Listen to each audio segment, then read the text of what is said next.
This is the magicwordpodcast.com.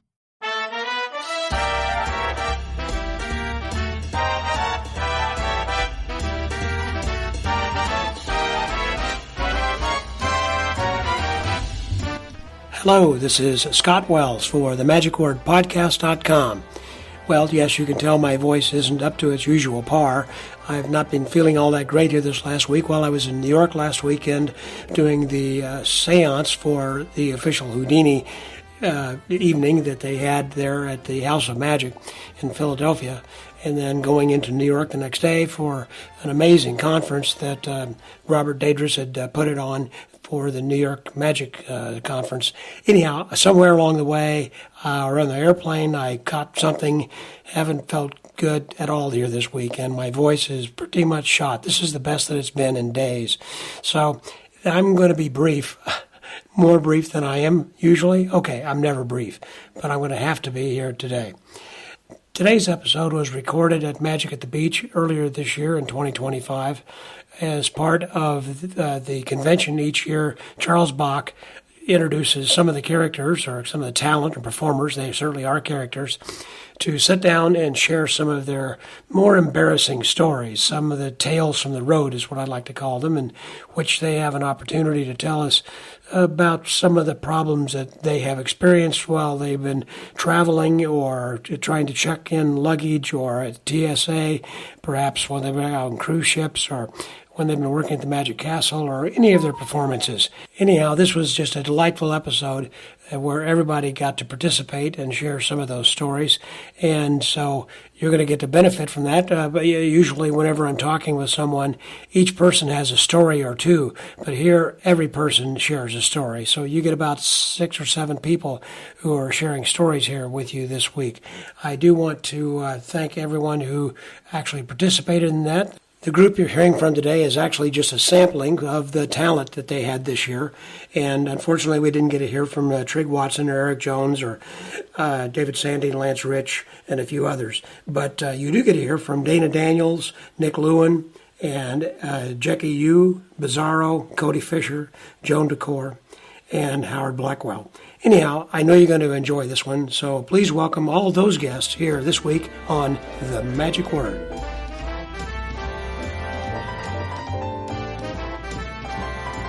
I'll hand you. You're on? Yeah, you're on. Can you hear me okay? Yeah. All right. The question I always get a lot is, how do you travel with Luigi? And I actually bring him on board with Dana Daniels. Special carrier made. It's in a bag, and it looks like a carry-on bag actually, and it goes underneath the seat in front of me. Now this is pre 9/11. I am working an event out in Columbus, Ohio. And I had to fly on Delta for timing reasons. And back then, Delta wouldn't allow animals on board the plane. So I would smuggle him on. And I had my ways of doing it. One of the ways was, back then you didn't have to take your jacket off. So I would just have Luigi hang onto my belt. And then the cage would go, it's in a bag, it'd go through the x-ray, and I just walk through very carefully with him hanging on my butt. So, and then once I get through, I go into a bathroom and I put him in his cage. I get to the airport and I'm wearing a trench coat that has huge pockets, and I thought, oh, you know what? I bet I could just put him in the pocket. The pockets are huge. On the side, he can sit comfortably. He doesn't have to hang on me and all that. So before I walk in, I stick him in the pocket. Perfect. He loves it. He's in there. And I thought, he'll just be in there just for a few minutes. So I get in line to check my bag in, and finally I get to the counter, and the guy's going to put the bag up there, and he goes, just one bag? And I said, yes, just one bag. And then he says, you going to check in the bird and the parrot? And I'm looking at him like, how does he know I have a parrot? You know, and I thought, maybe he was at the show last night, and he recognizes me. It has to be it. But I just played stupid, and I said, what parrot? And he says, the one on your shoulder? While I was waiting in line, Luigi crawled out of the pocket, up my back. I couldn't feel it because it was a thick jacket, and was sitting right here, and I have a parrot right here, and I'm looking at him saying, what parrot? And when and he said, the one on your shoulder, I'm looking at, and I didn't look over. I was going, oh, please, God, no. And I look over, and I go, there he is. And then I go, oh, him. And I said, so humor I thought was going to be my only way out. So I said, no, he's here to see me off. And he couldn't stop laughing. He gave me my ticket. He says, have a nice flight, Mr. Daniels. Good luck in security. And I went walking off, and I put Luigi on my butt, and I went through the security. So there's the story. I like that one. And now you didn't think to make it an emotional support parrot at any point. They didn't have those back then. They did though. Just checking. This is Nick Lewin. Road Stories. Gosh, one of my favorites. For 11 years I headlined in the comedy clubs. And I used to work a club out in New Jersey called Rascals. And it was oh, you know Rascals? Well, yeah, I did too. I did the main one, then they had one. But it was a mafia joint, there's no question. Because they had $40 entrees for sale in the restaurant. Now, comedy clubs, you were lucky if you got chicken fingers and maybe chicken wings, something like that. So, we kind of knew what was going on. And one day, I was there, and the owner phoned up and said, Nick, you're doing a show on Saturday afternoon. And I said, well, I don't think so. And he said, yep, you are. You're doing a kids show. And I said, well, I haven't done a kids show in years. And he said, well, you're doing one Saturday afternoon. They'll pick you up at 2. So I'm thinking about it. Then the words of my mentor came back to me, Billy McComb, who always used to say, people said, well, do you do a family show? And he said, yes, it's the same show, but I cut out the dirty bits. I thought, that'll work. And so I went down, and when I went down to the lobby of the hotel, I had my working case with me, and there were 2 huge guys. And honestly, they looked like they were from central casting for mob people. They were huge.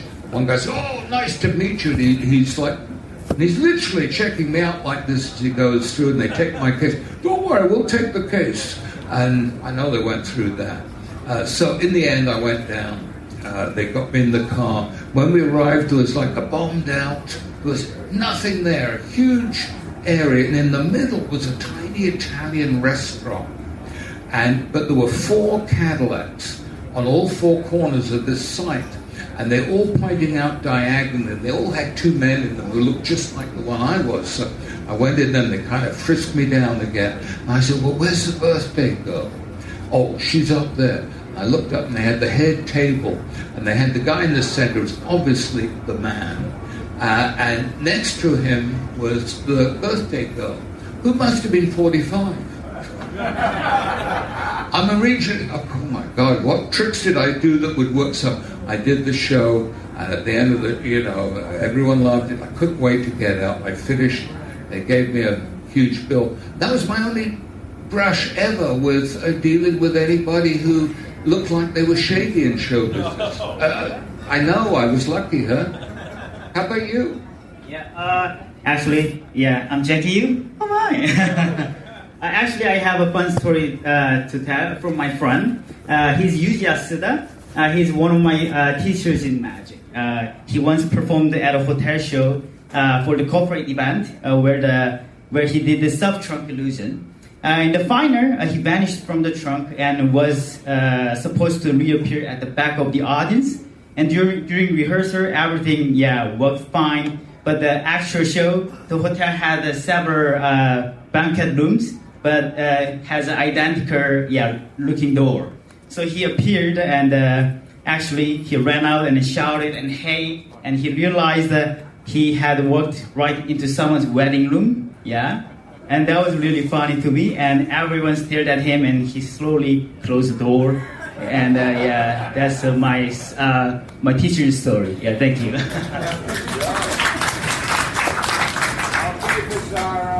Okay, here we go. So, Cody Clark. My horror performing show, Cody Fisher, story is I was performing at this Magic at the Beach convention, and no, you guys are great. So I'll sort of tell you. I mean, I have a list here. You know, anybody that said they've never had a bad show, I'm like, you need to perform more because it just happened. So I've got a list here. I'll just tell you the first one, and then it's yeah. So anyway, I was doing I did colleges for a while, and I was booked to do a college show. And it was out of town, and it was in a town that my old college roommate, where basically he's from. And so I'm like, oh, okay, I'm going to see him. I'll go by, we'll pick him up, we'll rehash on some old times. It'll be great. So I pick him up, we go to this college show, and I was doing confabulation. I got the bright idea. I was like, oh, you know what, I'll just, instead of doing it the hard way, I'm just going to have my buddy. He'll just be backstage. He'll just write what he's got to write down. So I'm doing my confabulation routine. I said, you know, you fold the paper like this, so when you unfold it, you get the reveals. And you know, I'm gonna, you know, I'll ask for this first, then you write it down. I'll ask for this first, you write it down. Anyway, that was it. And I said, all you got to do is put it inside this deck of cards, and I'll get it later. So he does that. It goes by great. And I go to end my show with the confabulation reveal. And it's a huge crowd, college kids everywhere, and I've got you hold the microphone like this, just hold like this. So I've got the confab thing, and I'm like, and the first thing I had you name was any 5-digit number, and I wrote down, and right across the top line, my buddy just wrote FUCYOU, and I'm like, and so the first, and I predicted. And that's what it was. And so I was horrified. It's a bunch of college kids, so they're dying laughing. They're going nuts. I look at my friend who, he's dying laughing. He thinks this is the funniest thing in the world, right? And I'm like, and the next thing I had you predict was any item from the grocery store. And I predicted, and I opened it up, and it just was a repeat of that. And so the college kids thought it was funny. I was horrified, and I haven't spoken to Brian in about 14 years. So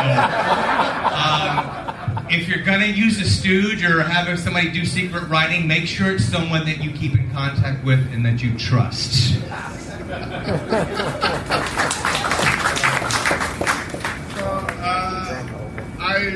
One of my favorite things is doing shows like this. This is Bizarro. I get to hang out with a bunch of other weirdos, right?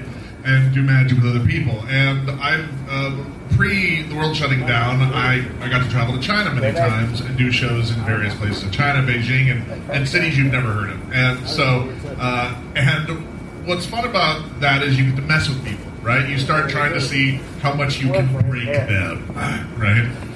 So we were doing a show. It was me and a magician from LA and this costume change magic act. Her name is Yana, I believe, from the Ukraine. Now, what was interesting about the advertising for this show was it was a picture of a young girl, and me, and Steve Owens, a picture of a young girl, and I go, there's only 3 of us, there's the 4th girl. I was like, oh, we put her on the poster twice. So they put her on the poster twice just because it was 2 different photos, and you couldn't tell it was 2 different people, or the same person, so I thought that was very funny, and I'm like, oh that's interesting stuff. And you do, in the show, we had a big video wall behind us. So this is the photo I was looking for. I couldn't find it, unfortunately. But big video wall behind us. So I said to myself, well, if we're going to put her on the poster twice, we might as well put her on the poster 4 times. So for the very last show, I photoshopped her face onto our bodies.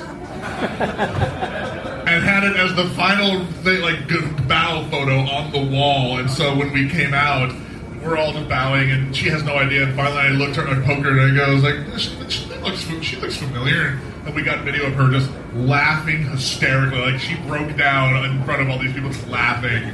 And I love being able to do that with people. Like, I didn't tell him I was going to walk on stage when he had no idea I was going to walk out and mess with him. But it's one of the fun things about just being in ensemble shows and being on the road and just getting to see people you don't get to see very much unless they write weird stuff in your confabulation.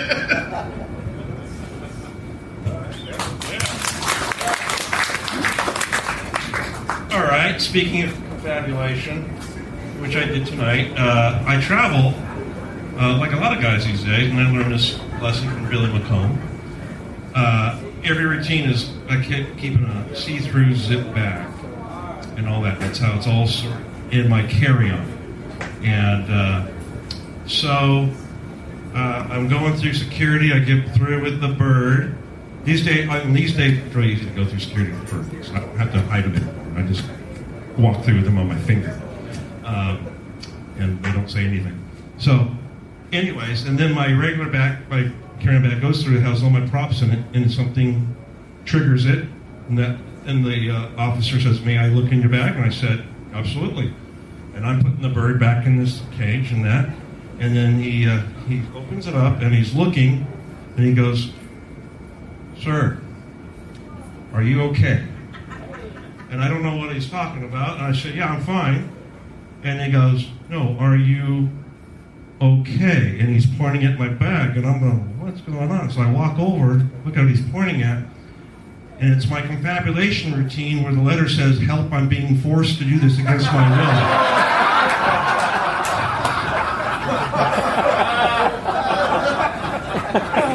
And I just couldn't switch. So I had to, I go, "Oh, you're good." I said, I decided to zip it open and show them, and everything was, there's 14 more of them in here, okay? So it's a magic trick. So. How many of us have had to prove that we're magicians at TSA? How many of us have had to do that? Yeah, right? Yeah, exactly. I literally almost got arrested from TSA because I was... it's a sad story. I was performing in New York during 9/11, or just before 9/11, and so I got actually stuck there for over a week. I couldn't fly out of that ERJ airport in Newark, New Jersey. So I was literally the first flight to leave the airport, and I was on a close-up magic tour back in the day, and I had my briefcase with me, and I didn't care about the rest of my stuff, but I had to bring my briefcase with me because it had all my close-up magic stuff in it. And so my friend drops me off at the airport, and I'm there like for hours and hours and hours and hours, and everybody there's got machine guns, tension was high, people were crying, rightfully so. It was very intense, and I'm nervous as hell. I'm nervous just being in the airport. That was where one of the planes was hijacked. And so I go to security, and I gotta be honest, I wasn't myself, and that he opens up my close-up case, and I forgot a friend of mine had given this to me because his wife didn't want it in the house, but he had given me a book. I'm not lying. He gave me an original copy of Ricky J. Cards as Weapons. So he opens up my case, he sees Cards as Weapons, and this guy's got a machine gun and like 20 decks of cards. And I'm just like, and I'm looking at him, and he looks at me, and now I'm nervous. I'm really, really nervous, so I don't know what to say. Then the guy reaches in there and picks up a thumb tip, and he looks at me, and he says, "What's this?" And I just honestly, without trying, I said, it's used to conceal objects in your hand. And as soon as I said that, I knew that was the wrong thing to say. And so he says, "Sir, can you step aside?" And I had to prove that I was a magician.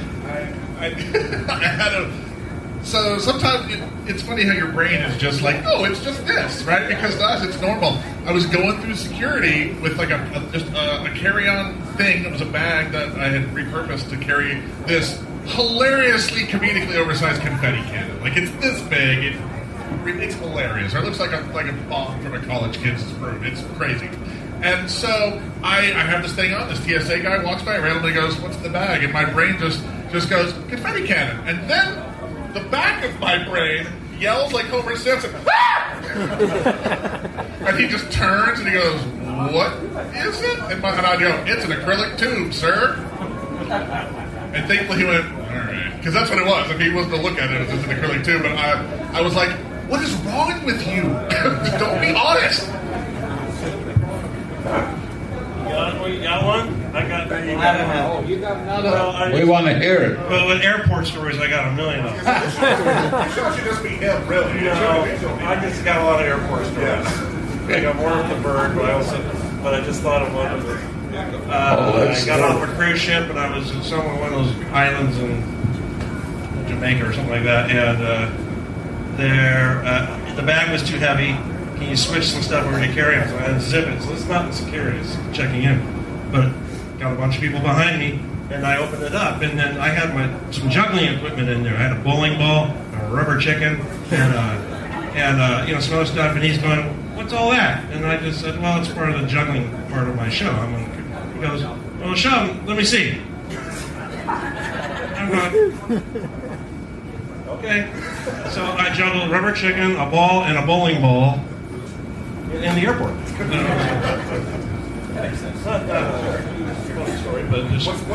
What's that old joke where it's like, oh, these sobriety tests are getting out of hand? Yeah. This is marketing. Well, every magician's got two shows. One they do on stage and one they do at TSA. Because it's very tough getting all those props through. And I mean, I remember once on a cruise, magic cruise with Johnny Thompson, and he got 3 little dogs with him. We were coming into Miami. And that's tough to conceal 3 little dogs. And they shouldn't have been there. And so it was about 90 degrees, even in the morning. And Johnny arrived and he's wearing a huge leather coat that looked, it could have got you by in the Antarctic, this thing. And there's bits of it moving and you go, oh no, it's not muscles rippling, it's something. And he did it, it's amazing. Well, they were notorious for stealing the dogs. Oh, yeah. Yeah. There's a story. There's a story. This is obviously not my story, but there's a story somewhere of like they could only have one dog, right? It's like, and so what Pam did is they took both and wrapped a scarf around them, so the butt of one dog is out here and the head of another just carried this long dog. I'm like, and I think to myself, would I have thought of that or have the balls to do that? Like, am I? But yeah, that's true. That is true. But Pam had no fear. Like, it was very interesting. You have any Billy McComb stories? I guess we're on to Pam and John's stories. It's good. John was amazing with that stuff. And what stories can I tell and what can't I tell? Nick, tell a story about Billy McComb. Billy McComb, you want to know about Billy? Yeah. What would you like to know about Billy? I know you could talk for hours on it, but just... Well, Billy could talk for hours, and I love Billy. I mean, he was my dearest friend, and from 11 years onwards. But I'll tell you one story. We were talking backstage. It was the first time I'd ever seen a radio microphone. Wireless now is a big deal. You know, if you get a wired mic, you go, what's that? But not in these days. This was back in the late 70s. And it was and I went to a little cabaret to see Billy, and he was there. He had no lead. Everything was working great. You could tell he was and quite a few magicians had gone to see him. And at one point, he's very dramatically, I think he was doing his torn and restored card. He's at this position. And suddenly there's a crackle on the line. And a voice goes, I'll edit this. The voice goes, where the F is Acacia Avenue? And Billy's there, and he's got a taxi service connected to him. And it's great. Biggest laugh he got in the show. I don't know what to say about TSA story, but I was a bad assistant for musicians. So when I was 20, I toured in South Korea with my teacher. He always performed his dub act, and in his act he had newspaper, and he crashes it, and then the dog appears. So I was assistant. After he finished it, I always look at the newspaper and I just threw it. But actually there's a dog bag inside. But I think I threw like 4 to 5 times, so he hated me, and that's I was a really bad assistant. I got one. Yeah, this is. I'm in the audience at a magic show. I'm not going to name the magician. He's doing a dove act, and it's in an amphitheater, and one of the doves got away and flew like over the audience and away, and he just, like a pro, he keeps going, he's doing his act, but then the dove started, so say like I'm in the audience and I'm watching him, starts flying over here along the fence where there's some bushes and stuff like that, and it's like a chain link fence, and it's just kind of flying up and down. So the whole audience is now no longer watching him. Everybody is like watching this dove. He has no idea. The dove is there. All of a sudden, from the bushes, out of nowhere, a cat like jumps 9 feet in the air, grabs the bird, and takes it down. At that moment, the entire audience, it's probably 300 people, goes, "Whoa!" And the magician's going, well, he just did a trick, and he thought he got a great reaction. No idea what just happened over there. If you want to know his name, ask me after the show.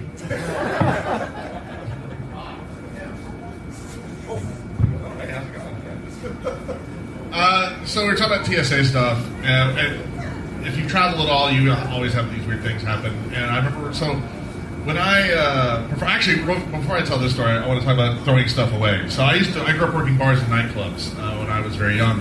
And so I was working this area in Dallas we had called Deep Ellum. And I used to do a vanishing bottle, like many of us did, and I would put it in a paper sack, throw it over my shoulder, I'll rock and roll, and then forget about it. And then the cleaning crew would come, and they threw it away. And I was like, oh, that was a $45 mistake. Cool, thanks, guys. And then it happened a second time. And then I started using a ditch bin. So here's a tip for you. If you do a magic bottle, make sure you have something to throw it into that's not the stage, because it will get thrown away. So, going to TSA, I use a bar stool like you saw tonight as a table. And sometimes you just can't get one, or you're going somewhere where you just can't rent one from Walmart. And so I had one made that breaks down into a small suitcase that I could carry on to the plane. And so I was taking this giant hunk of stool through TSA carry-on. Now, that doesn't sound right. Well, I'm getting there. Just wait. And so, here's what's interesting about TSA. I have been traveling with a notebook in my shoulder bag for 10 years now that has a sheet of flash paper in it, and they've never found it. They don't care. They're not looking for that at all. I once had a razor blade stuck in the pages by an accident. I didn't even know it was there. Didn't set up nothing, didn't find anything. They're looking for is hunks of organic stuff with metal sticking out of it. And so the stool every time gets pulled off to the side, and the lady's like, we have to check this. I'm like, of course you do. She opens it up and goes, what is this? Because they have no idea. They go, well, it is a stool that breaks down for travel. And this lady looks at me and goes, well, sir, your stool scares us. And I go, well, you sound like my doctor.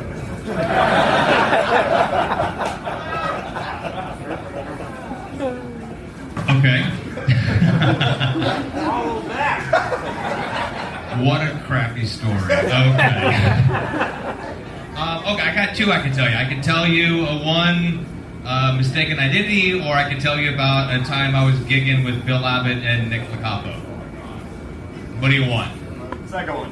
Nick Lacapo. So, anytime Bill and me and Nick Lacapo and Jeff Kaler, anytime we get together, we just get together. And so they call me and they're like, hey, there's this gig we can do. It's up in Boston. That's what those guys are from. And they said, let's just come to a gig and we'll make a little bit of money, not much, but we can just hang out for the weekend. And so, like, any excuse to hang out with those guys because we just get, like, stupid. So, I don't believe that at all. So anyway, it's a gorgeous theater. The theater was gorgeous. I knew nothing about it. I just knew I go out, I do a few minutes, and then we get to hang for 3 days and just have fun. So we get to the theater, we get set up, and we know the theater was donated by the sort of hospital that owned the theater. That's all I knew about it. They apparently knew more. So we're arguing about who's going to go on first because nobody wants to close. We just want to go on first so we can go sit in the crowd and watch our friends. So I win the argument. I'm like, I'm going on first. And it was weird because they let me win. It was quite easy. I didn't have to put up a fight to go on first. So I'm in the audience. I go on, and they had music playing throughout this whole thing. So it was just music playing. And David Oliver was the MC before we knew. And you don't know. I'm telling you, yeah, it was great you brought up pedophilia. That is a touchy subject. So anyway, I walk out on stage. I'm first. I go out there. The guy introduces me. I can't see. The lights are so bright, and I'm like, "Hello, everybody. My name is Cody Fisher." And then all of a sudden, I think I'm getting heckled. All I hear is. and I can't see anything. I look to the side, and I see Nick and Bill and Jeff, and they are just rolling on the floor. Like they know something that I don't know. And so I just sort of played it off. I'm like, oh, somebody's happy to be here at the show. All right, well, fantastic. Well, my first trick I need... I hear this scream. I'm like, what is going on? I honestly don't know. And they're literally rolling on the ground. So all of a sudden, I go to get a volunteer, and I say, can I get the house lights, please, to get a volunteer? Now it makes sense. This theater was owned by the next door hospital that was an insane asylum where crazy people go. And the deal that they got is they got the theater for free if they let their patients go to the magic show that night. So when I looked out in the front row, I'm looking out, there's people in chairs, there's a guy on a gurney, like in the, and there's people in chairs and hooked up to IVs. The first 3 rows was all patients, and it was just people going, like the whole show was people making these noises and stuff. And I was just, and they knew that. And they knew that, like, yeah, you can go first. Have fun, Fisher. So anyway, yeah, I've got lousy friends. I just better friends. Well, while you're coming up, I'm going to tell this one real quick. I'm on. I've been doing my act a long time. This is Luigi number 3, and Luigi number 1, the original Luigi. We're performing at the Magic Castle, and I could tell that he was kind of starts out sad, but ends up horrifying. I could tell that he was sick, or he was 4 years past his life expectancy, and I could tell. And I raised birds since I was a kid. I could tell he was shutting down.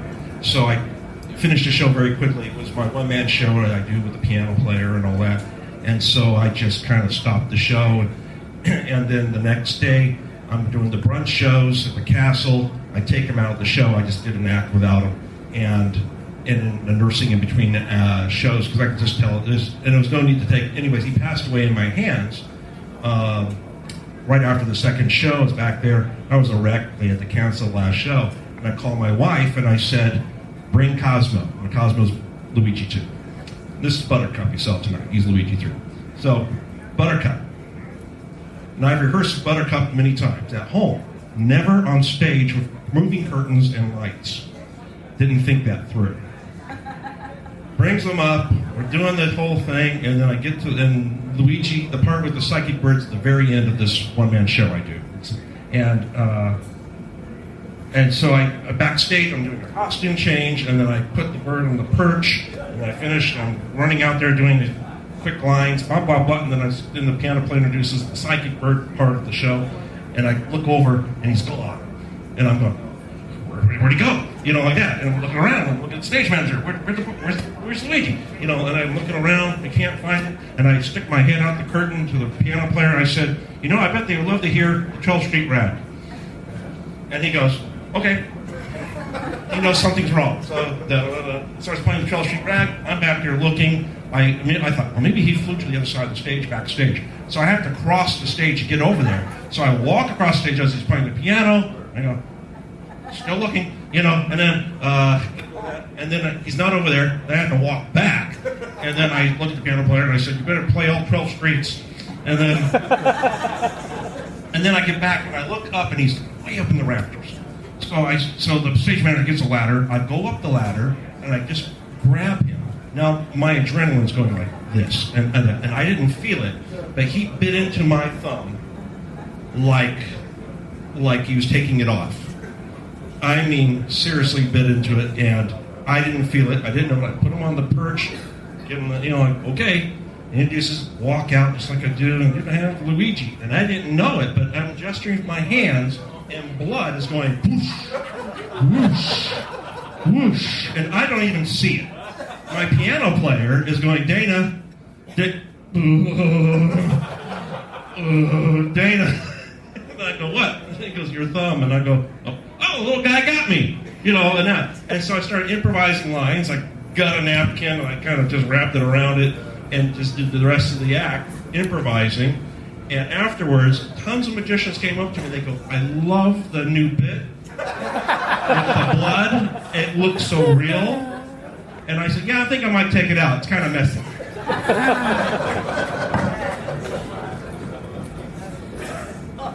Most of my Now, on Joan the road DuKore. stories seem kind of mundane to all of these. I got a Prove You're a Magician story, and I got a John and Pam story. Which do you want? John and Pam. So before TSA, and I know after TSA they stopped smuggling the dogs because I performed on the same stage as them on September 10th, 2001. And then my flight left late that night on the 10th, and I got in the morning of the 11th, and they were supposed to leave on the 11th, and they had to find a car to get to their gig at the castle. But after that, she said no more. But before that, when they had 3 dogs, John would have 2 dogs, one on either side, and Pam would have 1. And they would go through security like nothing. Well, one of her dogs decided one day to bark while they're going through security. And the guy, and apparently he was just a kid, said, "What was that?" She said, "What was what?" He said, "I heard a noise. It came from over there." And he gestured toward her. And Pam, with all the confidence in the world, got a very angry look about her. And she said, "You know, young man, sometimes women of a certain age have a little problem with their digestion. Are you insinuating that I made a noise?" And the guy nearly pooped himself, and she went through, and when I went through, it wasn't even TSA, it was customs. Because I think the embargo is done now with Cuba. I'm not 100% sure. It's back? Okay, well, yeah, so our boss at Caesar's Magical Empire loved Cuban cigars, especially the Romeo y Julietas. And this is when I was performing with a magician named Scott Hitchcock. He's a very wonderful man, very good magician, very bad liar. So we decide it's going to be in our best interest to get, more days at Caesar's Magical Empire if we smuggle Cuban cigars as we're on our way back from Dubai in 2003, right after the Iraq War started. Smart. So he said, "We'll put them in your Tampax." And I said, "No, we can't put them in the Tampax because then we can't play dumb. Then we're hiding them." So I said, "We're going to put them right on top of my suitcase because you can't lie." And we're coming back from Dubai. This is also important because Middle Eastern city, flying into Minnesota right after the Iraqi war started, and it's 2003, so 2001 is still fresh in everyone's memory. And here we come, and he goes in one line, and I go in the other. And they said, "Well, why were you in Dubai?" And I said, "Well, I had a gig." And they said, "What do you do?" I said, "I'm a magician." And they said, "Show us a trick." Now, I could have pulled out cards because I always have cards because I'm a dork. But no, I knew that nobody wanted to pick a card. There's a line behind me. And so I saw that the guy had a pen in his thing, and I just had learned the recapped Greg Wilson. So I was like, "Give me your pen." And I did recap, and they were like, "That's cool." Went on through. Then comes Scott, and I'm watching this occur. And Scott over-explains everything. They said, "What were you doing in Dubai?" And he said, "Well, we were brought out by the government for the show called Summer Surprises, where they bring out all sorts of entertainment. And we were the magicians. We did a magic act. We were just on live on Al Jazeera, and it was really cool." And they're like, "We're going to search your bag."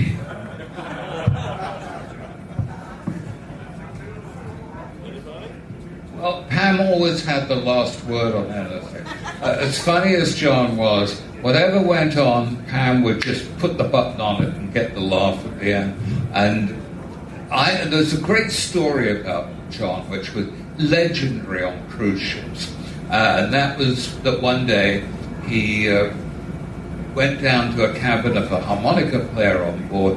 apparently they may have smoked a substance or two, and then he came up for his show and forgot to load the birds on the ship. This could happen. So, and then, as the story always went, was he would do this, produce the bird, hold out the finger like this, give it to Pam, who kind of looked at it and walked. So yeah, it was a great story. One day I said to John, John, that story is great. What really happened? Was it? And he said, no. He said, actually, I don't load the doves. Pam brought all the other props up instead, so we didn't miss a beat. So I said, well, this is the way I tell the story. And John said, I like it. I said, that's how I'm going to tell the story from here. No, he told it different. He would tell people, one time I was on a cruise ship and I forgot to load the birds. And then someone inevitably would ask, well, what did you do? And he'd say, about 12 minutes. 12 minutes. Billy McComb used to say 12 minutes. That's what you want for the show? Well, I can either have a card selected and not find it, or I can find a card that no one selected. Which would you prefer? So many great Billy stories. He was something. Morris Fogel was another dear friend, and he used to stay with us when he was in L.A., and he came in, he was doing one of his very first lectures at the Magic Castle. And it's so far back, it was at the Moscas. They didn't really have the new extension. So he'd sent a little note, it said, Nick, and to Sandy Spillman also, said, can you get me nail writers? I need nail writers. And if you know Morris, if you know your history, everything was a nail writer. It was all done with a nail writer, a crescent nail writer. And so he said, well, see what you can get me. And then he arrived, he was staying with us, he was doing the lecture. I said, well, what are you going to do in the lecture? And he said, well, I don't want to give anything away. I said, well, I think you have to, it's a lecture. And I don't think so. And then he came out, and what he did, he had a card, I may even have a card in my pocket. Yeah, he pulled out a card. He did very, just a straightforward thing. He said, now what you have to do with a nail writer, it's no good, if you write right-handed, it's no good doing this because they're going to suspect that you're doing something. He said, you have to learn to write with the other hand, and it's much more natural, you turn it around. Which was a great theory. But in fact, whilst he was holding it here, he wrote it with the right thumb. He had a duplicate nail writer on the other. So when he passed it this hand, it's written like, and I was going, my God, how could he write that quickly?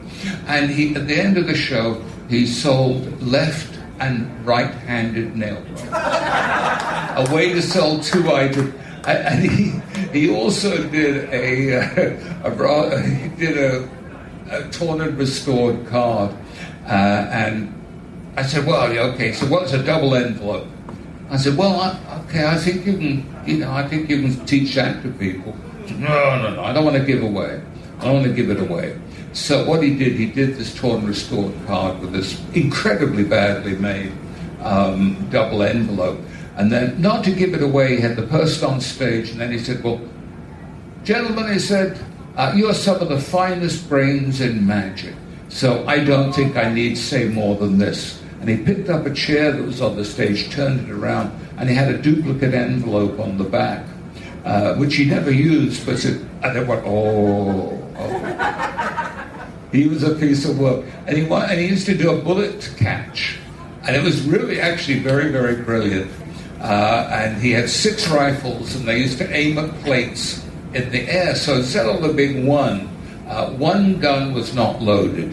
And this was done with a thumb lighter, I might add. Everything in his act was. So they would, but it was very dramatic when he did this. And he did it for the It's Magic show, and he was staying with us. And then he said, Nick, he said, could you look after the rifles for me? I don't need them till I come back. So would you look after them? And I said, well, sure. I can put them in a spare room. And he said, great. I swear to God, I could hear the airport in Heathrow in the background. He phoned me up and he went, Nick, there's an emergency. I need the rifles. can you ship them out? And I could ship out 6 rifles. And it was going to be expensive and everything. I'm going, we were really broke in those days. And I didn't know what to do. So I went to Milt Larson, who was in his office. And I said, Milt, I hate to do this. But Morris was staying with us. He said, God, is it those rifles again? And he paid for them, flown over many times. Little Morris Fogle story. Well, I think we've got time for one more. One more. We haven't heard one from you yet. Well, my stories are all happening in the present. I didn't do it. So there's a handful of lecture tour circuits if you do lecture stuff, and I know you've done the Carlos one in Spain. I don't know if anybody else has. There's a whole France lecture tour. There's one in Spain, and I was doing I did the Spanish lecture tour. Spanish lecture tour in 2019, right before everything went down. And we're going around there, and it's great, except the problem with a lot of these lecture tours is it's not a path that makes sense. It's not a line. It's a ding, ding, ding, ding, ding, ding, ding, ding, ding, ding, like this, and which is not a fun part. But there are these guys, I want to say in Barcelona, yes, these guys, they have this like little magic collection club. You go into the guys, you know what I'm talking about, yeah. So these guys are very proud to show off their collection and stuff. And there's a lot of cool stuff there. And one of these guys, you go up there and they want to show you this stuff, and they give you this trophy or whatever that's this big, and it's made of glass. And you're just like, thank you for giving me a 5-pound thing to carry around the rest of the tour. I really appreciate that. But they take you up to this little museum. They have them showing you these things and these old magic things they could afford, and they're like, oh, cool. And they handed me a book without context. They handed me this book, and they handed it to me. They put it in my hands, and they're like, this is the oldest magic book translated into Spanish from the 1700s. And all I could think was, why would you hand this to me? Don't you know who I am? I shouldn't be touching this. Why are you? And it was very cool to have that opportunity, but also, why would you not give me a pair of gloves? Why would you do it? It's the most... I know, it's the most stressful thing where you're just like, I could break this just by looking at it. Why would you hand this to me? So for the Carlos Hampton tour in Spain, this is embarrassing. After my lecture, there's one guy in the front row, and he went and bought everything on my table, and it was just... He wanted to take a picture with me, and just couldn't. I'm a huge fan of it, and this was a long, long time ago. I didn't really done anything. And huge, he invites me to his home, and he wants to make me this meal, and it wasn't that late, and I had nowhere to go. I'm like, yeah, we go to his home, he makes me a meal, and more pictures, and anyway, and then he asked me, he says, will you autograph a book? And I'm like, yeah, sure. And so, and at this point, I'm in it to win it. So I'm thinking, I'll autograph a book. I haven't written a book yet. So he hands me the book entitled The Paper Engine by Aaron Fisher. It's a fantastic book. And this guy's bought all my stuff. I've signed stuff, I've taken pictures, and he hands me the book, and I look at it, and I see it's The Paper Engine by Aaron Fisher. And at this point, I didn't know what to do. So I'll tell you eventually. So I when I get back to the U.S., I call Aaron Fisher because he was about to go on the tour next. I think the guy had the dates mixed up, and I told Aaron this story, and I told him that. I said, well, what did you do? And I said, well, if you meet the guy, just so you know, I signed the damn book your name. I didn't want to ruin the rest of his evening. I'd be like, Aaron Fisher, there you go. I gotta go now. This is awkward.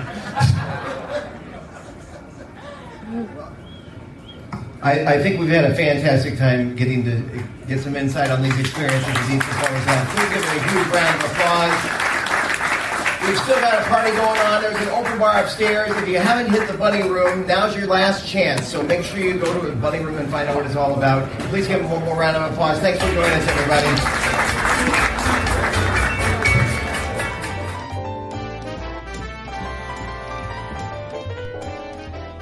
I want to thank each of my guests for allowing me to record that, and also to Charles Bach, who is the host of Magic at the Beach. And I wanted to encourage others of you out there who have not yet attended Magic at the Beach to put that on your agenda.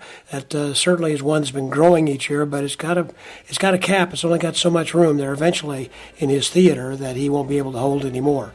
And it's always a lot of fun. Anyhow, I know you'll enjoy that particular one. Well, I think let's wrap this up because I just can't speak anymore right now for here this week. Until next week, stay well, get booked, and remember to take it easy out there. This is Scotty out.